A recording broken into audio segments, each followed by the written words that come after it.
Ang kwento ng limang magkakaibigan, Part 4. May mga lugar na hindi ka basta pinapatay. Kinakain ka muna nila, unti-unti. Tatlo na lang sila. Hindi na sila nag-uusap ng normal.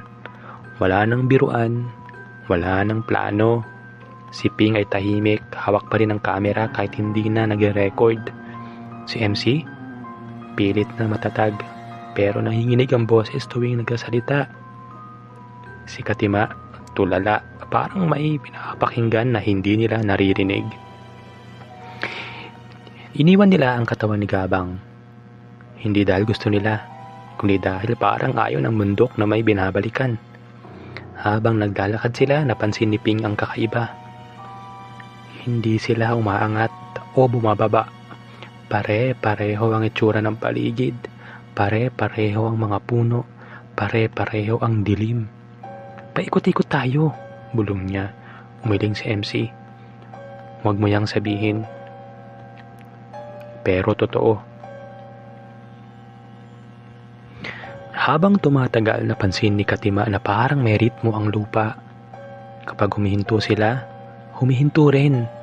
Kapag naglalakad, sumasabay. Napapansin niyo ba? Tanong niya. Ang alin? Sagot ni MC. Ang lupa sa ilalim ng paa nila parang malambot. Parang may laman sa dilim.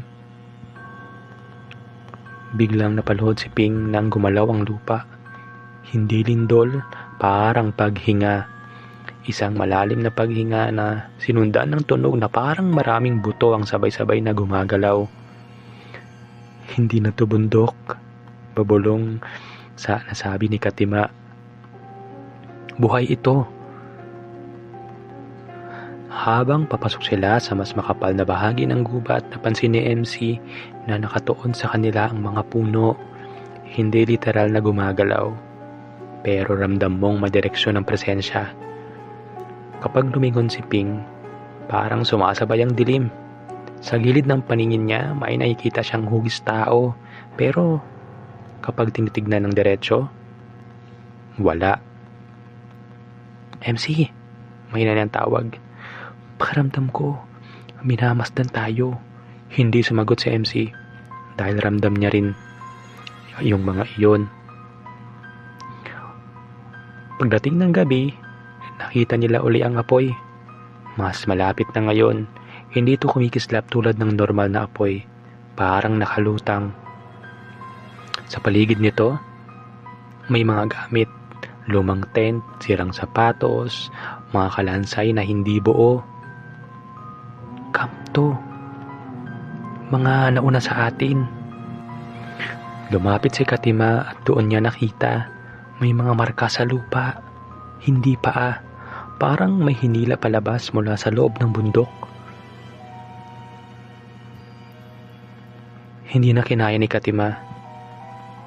Hindi dapat ako sumama, bigla niyang sabi. Tumingin si MC. Anong ibig mo sabihin? Huminga ng malalim si Katima. Bago pa tayo umakyat, napapanaginipan ko na to. Nanigas si Ping. Parehong bundok, parehong apoy, parehong sigaw. Bakit hindi mo sinabi? Tanong ni MC, galit at takot ang boses. Sinabi ko, sagot ni Katima, hindi nyo lang pinansin. Tahimik silang tatlo dahil alam nilang lahat. Totoo.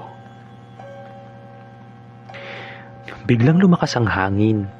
Umiikot ang apoy, parang may binubuksan. Naramdaman ni Ping ang biglang lamig sa likod niya. Katima, hindi niya natapos. May humila kay Katima pababa. Hindi kamay, hindi paa, kundi parang anino na may bigat. Sumigaw si Katima. Isang sigaw lang. At pagkatapos, wala.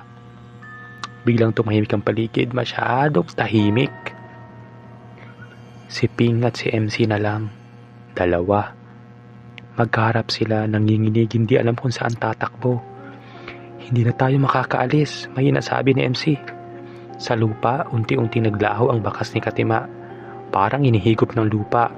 Sa dilim, may boses na nagsasalita. Mas malinaw na ngayon. hindi pa bulong. Kayo na ang huli. Sa itaas ng bundok may 2 apoy na lang ang natira at ang bundok lalo pang lumalim ang paghinga